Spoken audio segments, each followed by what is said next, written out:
আজ ইচ্ছে হলো ছোটো মাছ খাবো, তো বাজার থেকে দুম করে কিছু ছোটো মাছ নিয়ে এসেছে। মাছগুলোর সাইজটা খুবই ছোট, তো কিছু করার নেই, এই ছোটো মাছ দিয়ে একটা সুন্দর রেসিপি করছি। তো ছোটো মাছগুলো নুন দিয়ে ভালো করে পরিষ্কার করে ধুয়ে নিয়ে হলুদ নুন দিয়ে কড়া করে ভেজে নিয়েছি।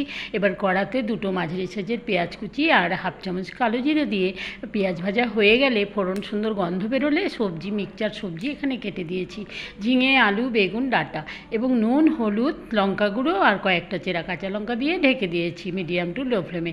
সবজির থেকে যে জলটা বেরিয়েছে সেই জলেই মোটামুটি সবজি সেদ্ধ হবে।